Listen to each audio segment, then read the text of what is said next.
Hello student, আমি অভিজিৎ মণ্ডল। আমার journalism practical tutorial ক্লাসে তোমাদের সাদর আমন্ত্রণ।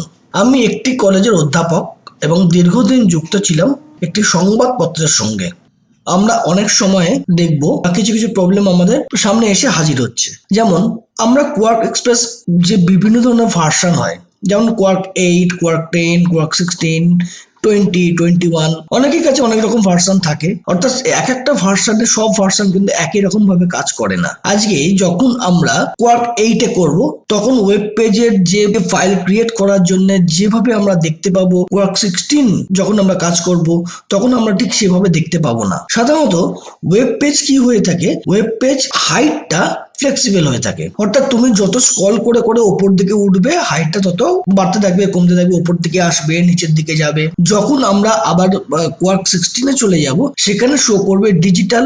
আবার কোয়ার্ক 10 যখন চলে যাব, তখন ওখানে শো করবে ই পাব। এখানে যে সমস্যাগুলো গিয়ে দাঁড়াবে, যেভাবে কাজগুলো করতে হবে, সম্পূর্ণ কোয়ার্ক 8 যেভাবে কাজ করছে তার সম্পূর্ণ আলাদা। অর্থাৎ কোয়ার্ক 10 বা কোয়ার্ক 16 বা কোয়ার্ক 20, 21 এই ধরনের যে ভার্সন গুলো আছে, সেখানে যখন আমরা ওয়েব পেজ ক্রিয়েট করব, ওয়েব পেজ নামে যেমন থাকবে না, সেরকম যেমন কোনো জায়গায় ডিজিটাল, কোনোটা ইপাব থাকবে, ঠিক সেরকমই ওখানে ফ্লেক্সিবল হাইটটাও থাকবে না। ওখানে থাকবে একটা A4 পেজের মতন একটা পেজ। অর্থাৎ ওই একটা পেজের মধ্যে তুমি একটা ওয়েব পেজ ডিজাইনিং কিভাবে তুমি তৈরি করে সেটাকে পাবলিশ করবে, সেটা তোমার ডিজাইনিং উপর ডিপেন্ড করবে। আমি এখানে গিয়ে যে স্পেসিমেন কপিটা দেখাচ্ছি, ঠিক ওটা যেমন আমরা কোয়ার্ক 16 অথবা 20 যেসব ডিজিটাল মোডে আমাদের ক্রিয়েট করতে হবে ওয়েব পেজের জন্য ফাইল, সেখানে গিয়ে এরকম ঠিক একটা A4 পেজের মাপে আসবে। একটা, দুটো, চারটে পেজ ইনসার্ট করতে পারবো। কোয়ার্ক 8 যেমন তোমার ফ্লেক্সিবল হাইট দেখাচ্ছে, যত খুশি তুমি নিচের দিকে টানবে, বড় হতে থাকবে, স্ক্রল করে করে উপরে উঠবে, স্ক্রল করে করে নিচে নামবে।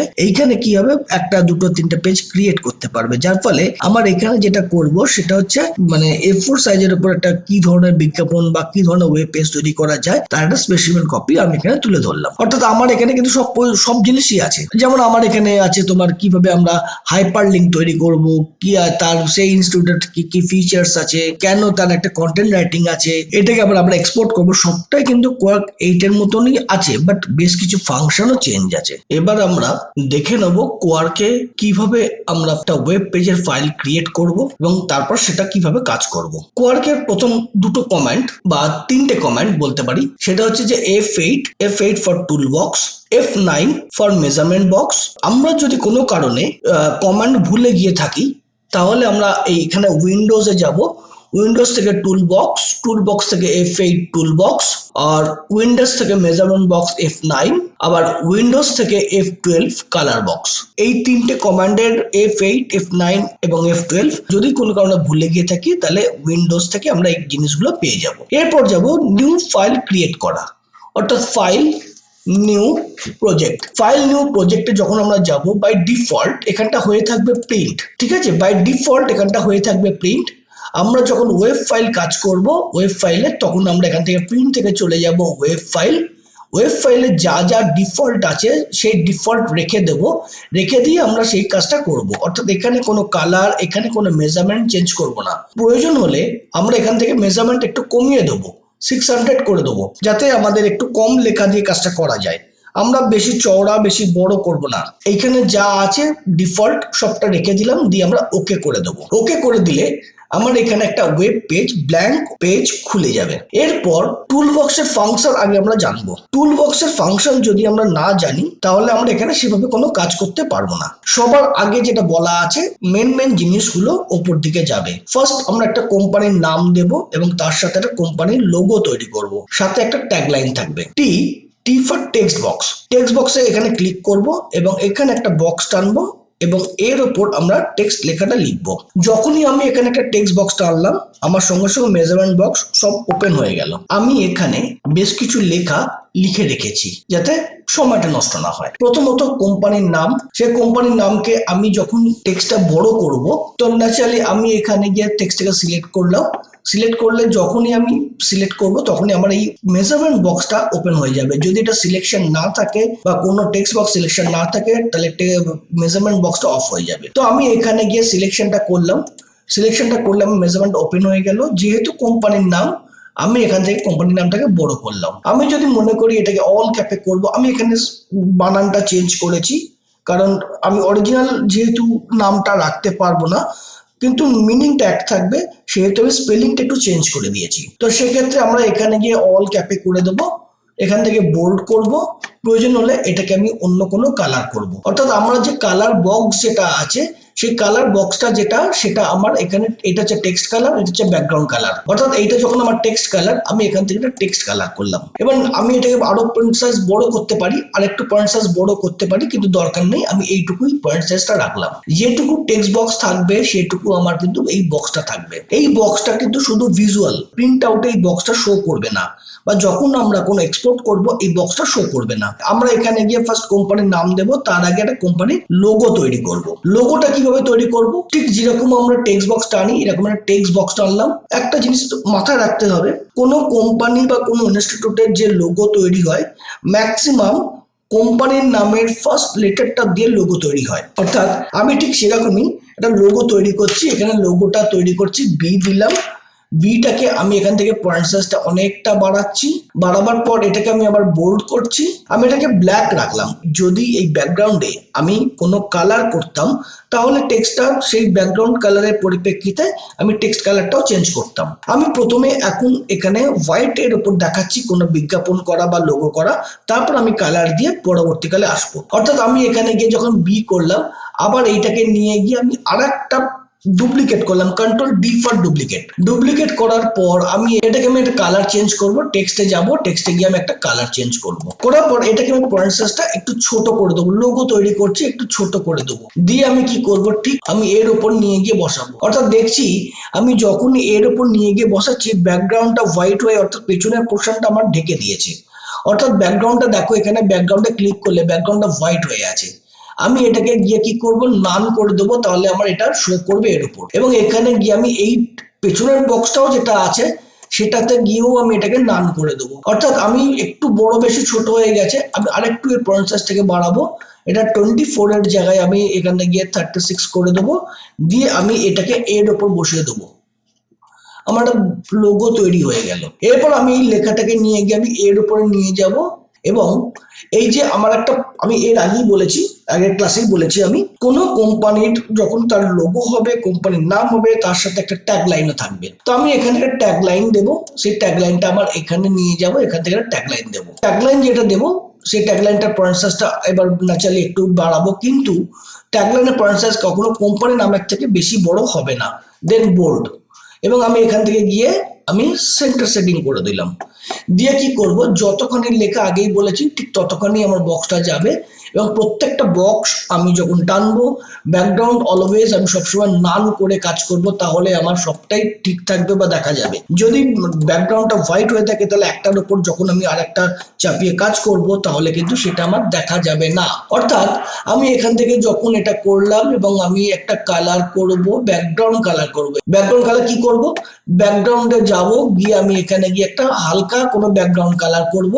অর্থাৎ এই যে ব্যাকগ্রাউন্ড কালারটা করলাম, এখানে গিয়ে আমি এখান থেকে গিয়ে আমি পার্সেন্টেজটাকে কমিয়ে দেবো, করে ব্ল্যাক কালারটা রাখবো, ব্ল্যাক বেসটা যাতে ব্যাকগ্রাউন্ডের উপর কোনো এফেক্ট না পড়ে, সেই জন্য ব্যাকগ্রাউন্ডটা কালার লাইট করে দিলাম।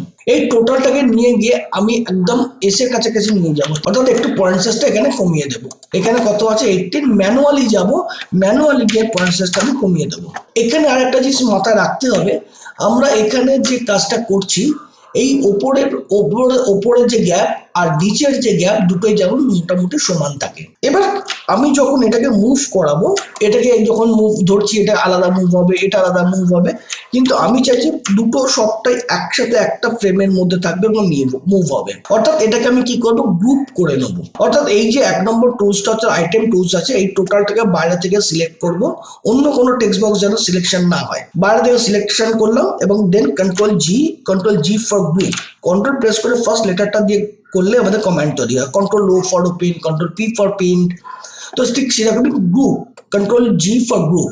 আবার এটাকে যদি আমার মনে করি গ্রুপ দরকার নেই, আমার সিঙ্গেল করব, তাহলে কন্ট্রোল ইউ ফর আনগ্রুপ। তো আমরা এটা একদম এইদিকে নিয়ে গেলাম, একটা মেন স্ট্রং হেডলাইন দেবো। আমি আগেই বলেছি ফার্স্ট হচ্ছে অ্যাট্রাকশন, স্ট্রং একটা হেডলাইন দেবো।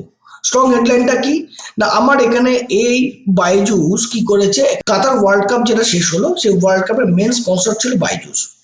অর্থাৎ এই বাইজুস কতটা অথেন্টিক যেখানে একটা ফিফা ওয়ার্ল্ড কাপের স্পন্সর হতে পেরেছে। আমরা বাইজুর কাছে পড়াশোনা করব অনলাইন অফলাইন মোডে যাই হোক না কেন, কোনো পড়াশোনা করব, সেটা আমাদের কাছে কতটা অথেন্টিক, কতটা আমাদের কাছে ভালো, সেই জিনিসটাকে বোঝাবার জন্য আমি একটা স্ট্রং হেডলাইন করব যে ফিফা ওয়ার্ল্ড কাপ স্পন্সর করেছে। তো আমরা এখান থেকে গিয়ে এর বক্সটাকে টেনে দিলাম, টেনে দিয়ে এটাকে আমি দুটো লাইনে, সবটাই কিন্তু পয়েন্ট সাইজ তোমার মতন করে সেটিং হবে, ফন্ট স্টাইল তোমার মতন করে সেটিং হবে, কালার কম্বিনেশন হবে। অর্থাৎ আমি এখানে গিয়ে একটা পয়েন্ট সাইজ বাড়ালাম এবং পয়েন্ট সাইজ 2 লাইনে করব, বোল্ড করলাম, আমি একটা ফন্ট স্টাইল চেঞ্জ করে দিলাম, এইটা একরকম ফন্ট স্টাইল, এটা একরকম ফন্ট স্টাইল। অর্থাৎ এটাকে নিয়ে গিয়ে আমি আরেকটু পয়েন্ট সাইজ ছোট করে দেবো, 30 করে দেবো যাতে 2 লাইনের মধ্যে আসে। দেন সেন্টার। সবসময় আমরা একটা কাজ করব কি, যখনই আমরা কোনো কাজ করব একটা লেভেলে আনবো, অর্থাৎ এই লেভেলটার এই লেভেলের পোর্শনটা যেন ঠিক সমান থাকে। তো আমি এখানে গিয়ে যেহেতু হোয়াইট ব্যাকগ্রাউন্ড, সেই হোয়াইট ব্যাকগ্রাউন্ডের উপর আমি এখানে গিয়ে একটা কালার দিতেই পারি, বাট এখানে কালার, এখানে কালার, এখানে কালার, সেটা অতটা ভালো লাগবে না।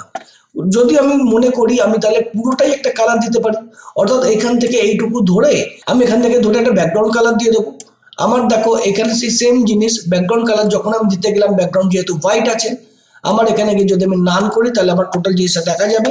এবং ব্যাকগ্রাউন্ড কালার যেটা দেবো, দেখো আমি এখানে যে কালারটা দিচ্ছি সেটা একটাই কালার দিচ্ছি, ঠিক আছে, সিঙ্গেল কালার, যেটা হচ্ছে সলিড। আমি এই ব্যাকগ্রাউন্ড কালার যখনই আমি দিতে যাব তখন আমি ভিগনেন্ট বা গ্রেডিয়েন্ট টাইপের কালার করব, অর্থাৎ দুটো কালার একসঙ্গে মিক্সিং করব।